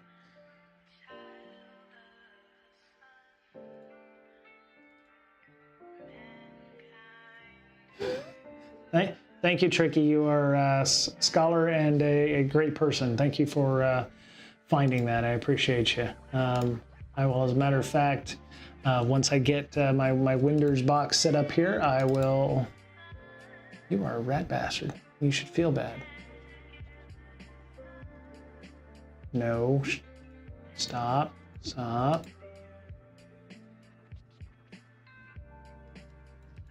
There we go. Forgot to revert my snapshot. That's what I was trying to do. No, I did not create a snapshot. There we go. There we go. I know, Tricky. I know. I trust that what you've got there is legitimate version of that. Yeah, it's just, our propensity as InfoSec people to be naturally suspicious of things. I actually had people that would not scan a QR code from me at DEF CON, yet no problem with them going up to a big ass QR code on a wall that doesn't really have any label on it and scanning that. And I was like, I'm literally right here. I'm telling you what the fuck it is, and people won't do that. So. Main links to the tools page. Oh, very good, very good. Yes, excellent. Thank you, Tricky.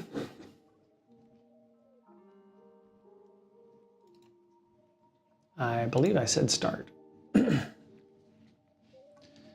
Start your ass. So next week, my wife will be in the Pacific Northwest for a trip. And so there might be a few nights where I'll be on a little extra from Monday through Thursday, because there will be less responsibility for me.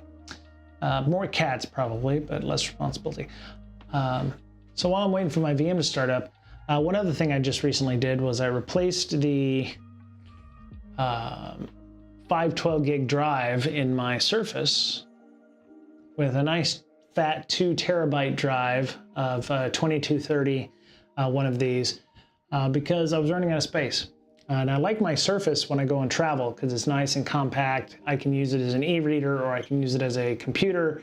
I can, you know, surf the web, or I can edit video and edit audio with DaVinci Resolve. It's quite a nice little workhorse computer, but it was running out of space. So tell you, it took a non-zero level of effort to replace this with the 2 terabyte drive that I have in there. And it took, well, let's see, it finished, I think I started the restoration procedure because you can't just download the media creation tool from Windows. Boy, something is just causing that to drag, isn't it? Look at that. That is interesting. Am I maxed out on RAM or anything? No, I've got 45%. My Radeon graphics card is now stable as ever because I got rid of that NVIDIA piece of shit. CPU's fine. Interesting. I have opinions. Anyway, so it took about, I'd say, 8 hours to restore the image from Windows of the Surface. And Microsoft screwed them up. Webcams don't work on Pro 7. Yeah, Windows security update causes issues with the driver. Well, so Tricky, you like what? Surfaces or the NVIDIA cards or what? Okay, seriously, I don't know what cards. Well, I've had one. I think my first one was we had a Surface 3 that I let my daughter, we let our daughter have as a hand-me-down. What is going on with that? Okay. All right. You know what? I think we just need to maybe do a big. Get all janky. Oh, wow. Okay, so I'm using a little bit of memory here. 16 gigs of virtual memory. There we go. All right, and you go squish, bug. You go squish as well. All right. I was using almost 20 gigs of RAM there, so.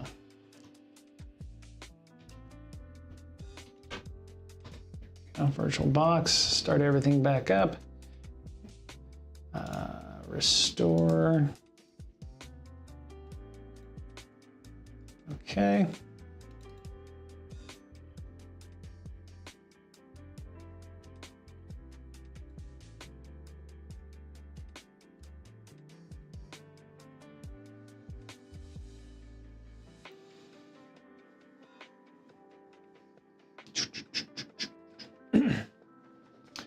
I actually like them. I don't. I had a Surface Book for a while when I worked at another joint. I found it was one of the, I think, a Surface Book like 1 or 2 where you could take the screen off and it would work independently of the keyboard and everything, but the connection back to it was kind of fiddly and didn't work so well. But the Surface 8 I got was actually a refurbished model. One of the first times I was like, oh, it can't handle DaVinci Resolve, which I was like, wow, I was amazed it could run DaVinci Resolve with a 16 gig, an integrated GPU. So I'm not rendering 4K video with it like I would with my main box here, but it was still impressive that a little box could actually, you know, do that.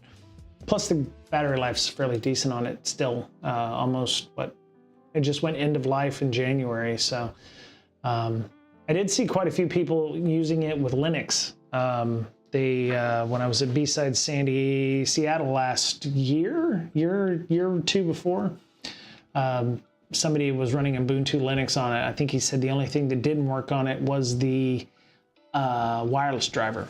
The wireless chipset in it wouldn't work. And all right, so there we go. We're back up and running. Sudo inetsim. There we go. Oh, that's interesting. It kept the 6042 from before, even though I restored the bits. Oh, interesting. That's interesting. All right, so the first thing I want to do before I start up all the other jiggery pokeries, I want my process monitor running.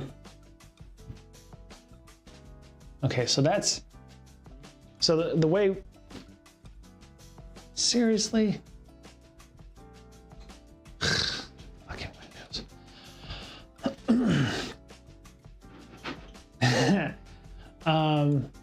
Yeah, you got me, Tricky. Oh man, it is, for some reason, it's just slowed down. Well, knowing my luck, I'm about to have a blue screen of death, and all y'all will be wondering where the hell I am. There we go. Add. All right, so in a perfect world, this is how that should have worked. So at 4:54 p.m. my time, 16:54, anything before that point doesn't exist, right? So now everything should be clean slate. Anything else that pops up will be part of that. So now I'm going to run the Wiresharks, which done pooched it because Wireshark is going to show up here in my little thing here, or not. See, that's why I see that should have popped up. The process monitor should have seen Wireshark, but it didn't. That's the problem that I'm having with this thing.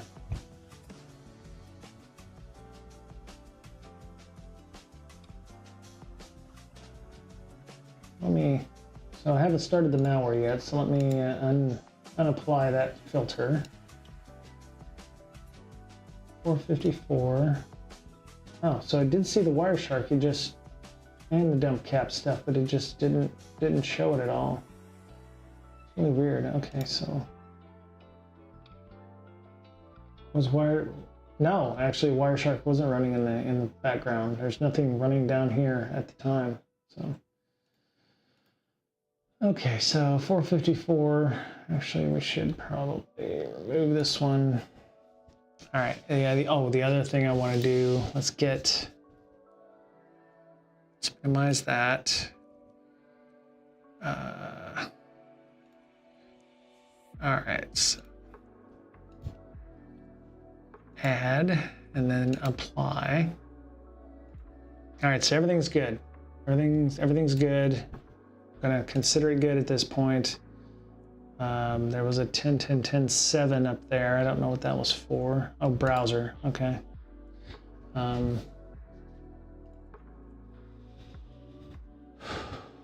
Okay. All right. Let's open shared folders. Other.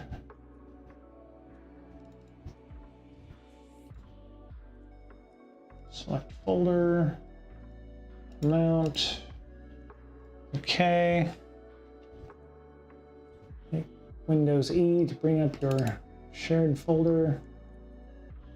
All right, got zipped malware. All right, so the RemcosRAT was the one we had. Copy,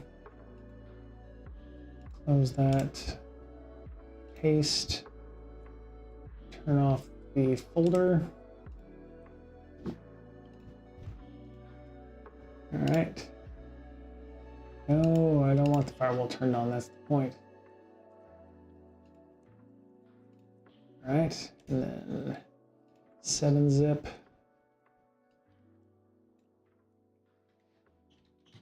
Infected. Yep.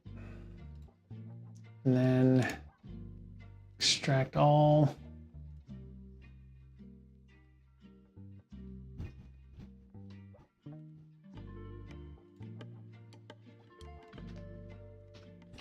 Remcos. Okay. All right, so the files got moved into Remcos. Here's the 3 files again. Okay.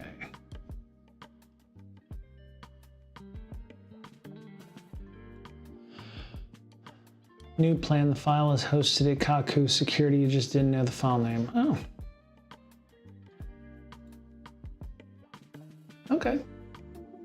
I'm sure it's still the same. And actually, to your point, I need to move that over. I'll have to create a new snapshot if I forgot to get the .3 version. That's okay. I'll just use it and see if it actually works. Okay, auto mount. Jeff might want to know that too, so I'll put it.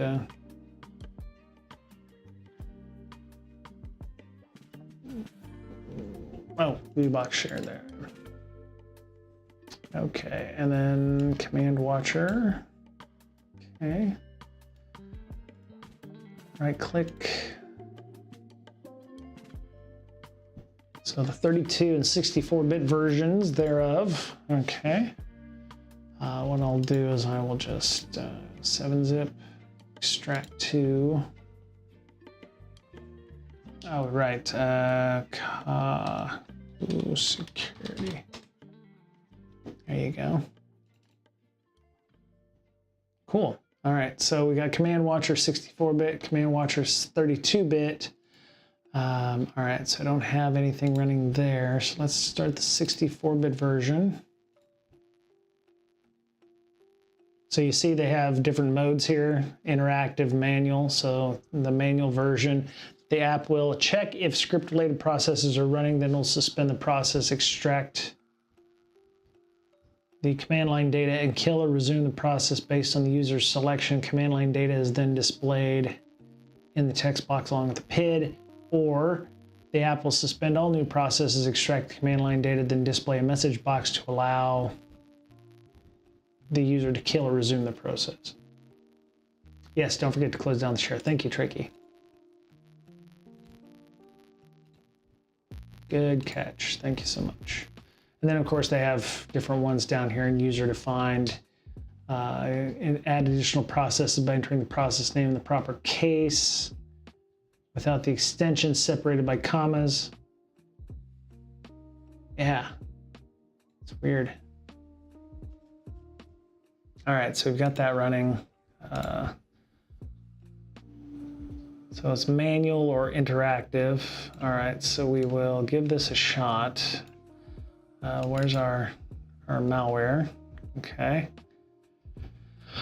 All right, so command watcher is running right now along with our process monitor. If it doesn't work this time, then I will probably call it a night. So just a heads up, I'm already normally over my time. So,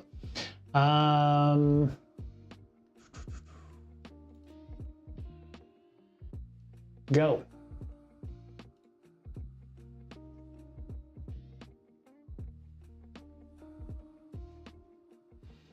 Yeah, there we go.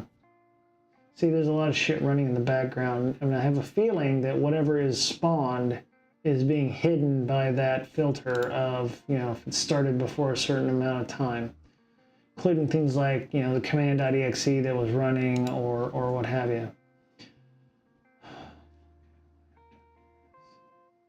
So, okay, so we already see some stuff in here. Command.exe, right? Add reg, so there's a command.exe that needs to happen. So I can add a filter to process name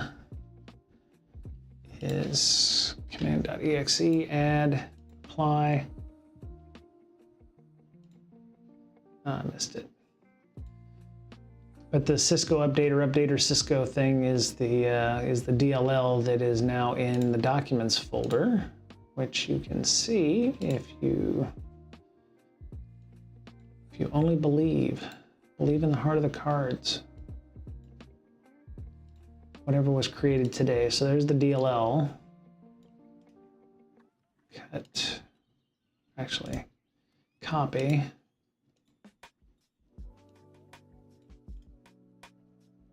Paste.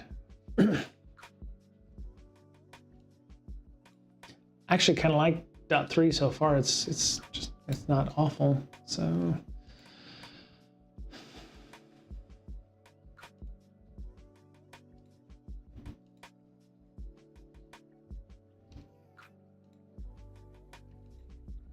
all right, so again, I'm going to blow up the world here.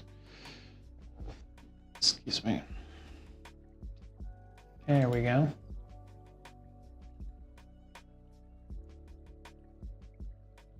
All right, so if we follow the timeline, so anything.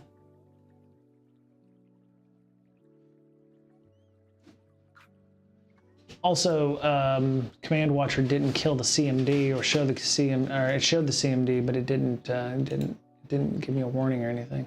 Engine, I don't know what that is. Engine, it's probably the .NET framework. Okay, almost looks like it might have compiled something.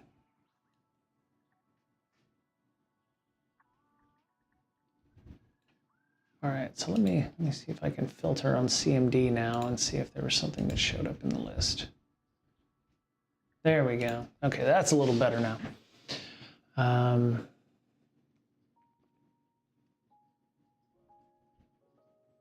CMD.exe, it's going to read a file.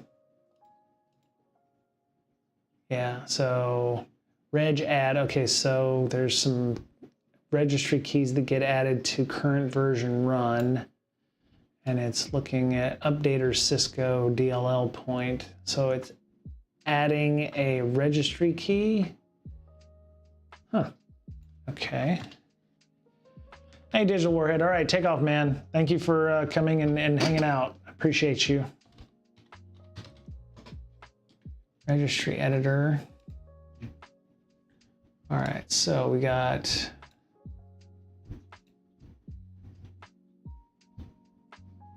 HKCU, so that's HK local users, Microsoft, wait a minute, oh, software, Microsoft,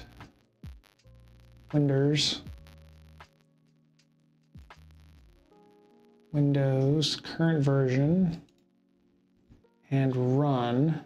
So it's putting a run key inside of, all right. So we have, okay. What's this? Nope. So must have deleted it and then left, right?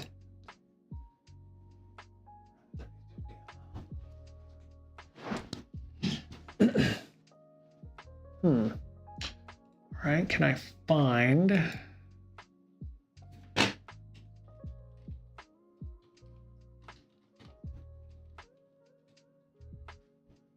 I'll have to find some version or variant of that, I'm sure, if it's scanning the registry.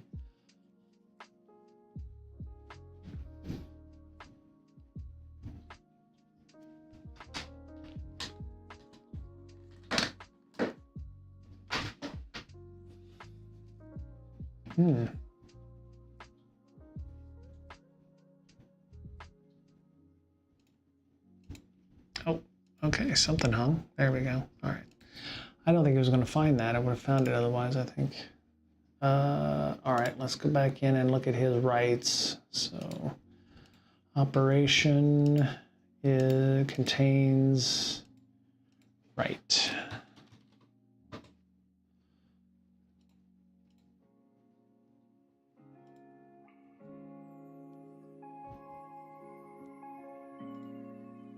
So it's made several Cisco updater DLL rights. It's also wrote to, Command Watcher has written, 64 has written to this temp file here. Dump cap, of course. OneDrive standalone updater. Is that real? Getting rid of OneDrive was a pain in my ass as well on my new build on my Surface Box. It was just got awful nightmare. I should have. There was no way to create a local account on that, so I'm gonna have to figure out how to do that as well, because I'm not a fan of using my Microsoft account on there to log in. Several standalone updater.exes. A local drive.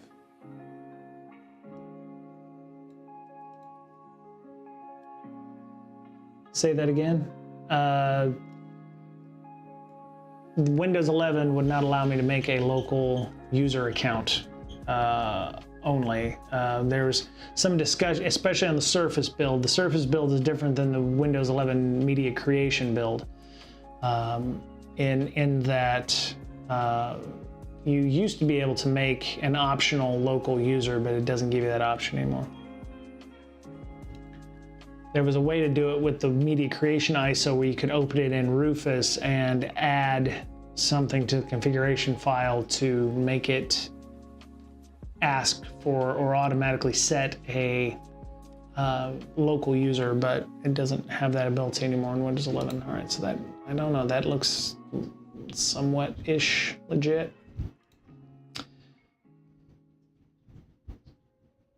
I feel like I've got some audio sync issues. Probably should have rebooted my box before I started streaming today. Okay. Did it give me a... Yeah, 6528 was the PID for that, so...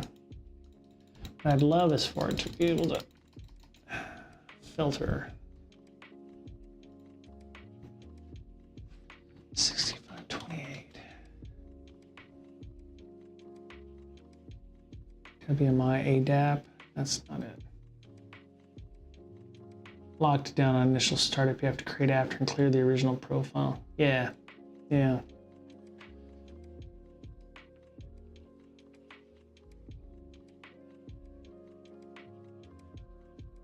Okay.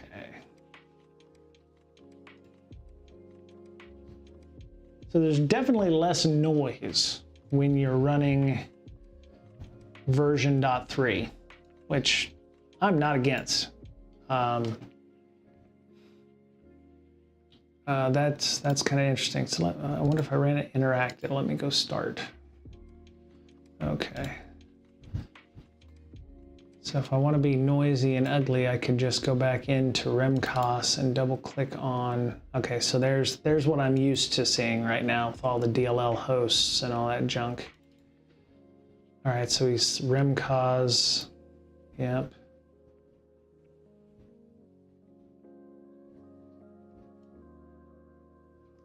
Feels like there should be a, I don't know what this I file is. Oh, what's this? Compat-tel runner. What's this? Oh, System32. Okay, yeah, so there's the registry edition for Updater Cisco.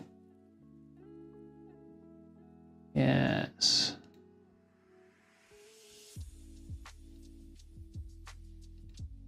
Compat-tel runner. That's interesting. Okay. Yeah, the Windows Error Manager coming on leads me to believe there's something being ran that is attempting to either change or modify the Error Manager in some way. Either it's the Cisco updater is trying to turn off the Error Manager so that logs aren't being logged or alerts aren't being sent, because if it's not sending logs to the local, unified logging SIM Splunky thing, then that's a win for the bad guys, because something's not reporting in. Yeah, it's definitely noisier when you use the interactive version. but you also don't get all this extra output that you wouldn't normally get. Windows System 32, server host.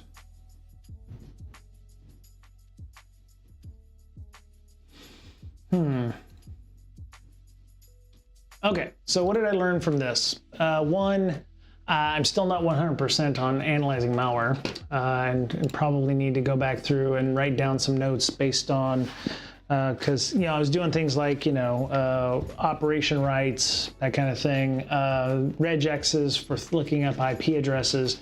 So I'm going to go back through, take some notes from Jeff's discussion on how he was analyzing malware, rats specifically. You know what? One last thing before we go.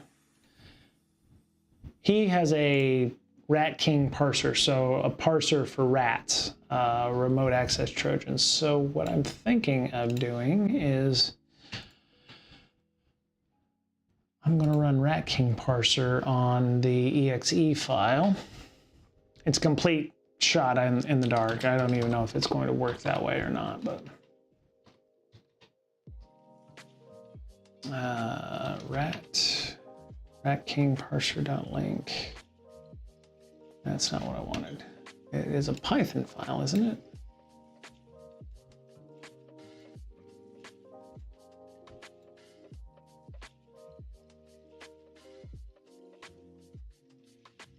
Okay, so that's not a win.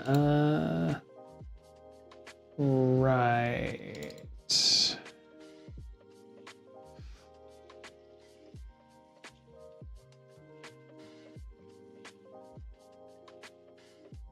Okay.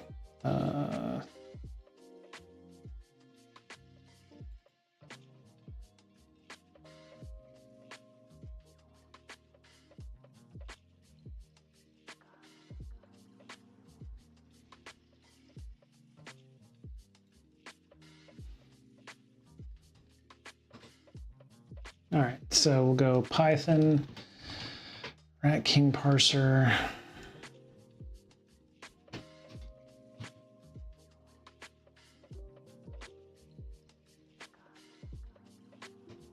Let's see what the shit.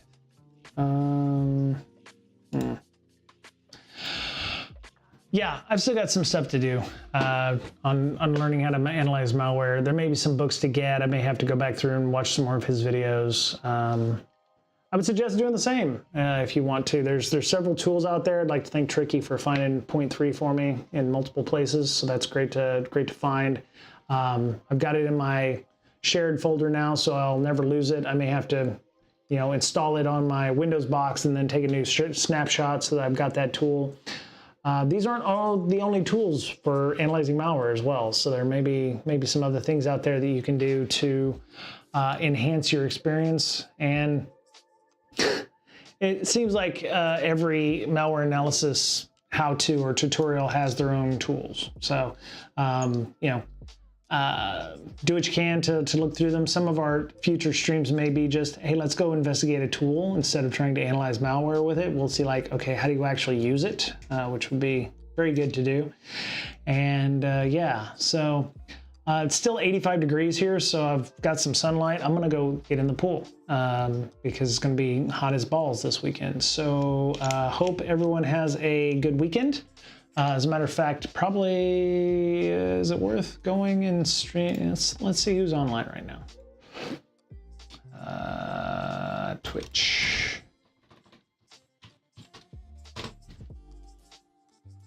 Yeah, Tricky, you have a good weekend too. It was good meeting you. Come back and, whenever you're able to, get your Rust up. Oh, let's go learn some Rust. Yeah, let's go get some Rust. There we go. Oh, he doesn't allow rating. Okay, they don't allow rating. Fuck it. We won't rate anybody.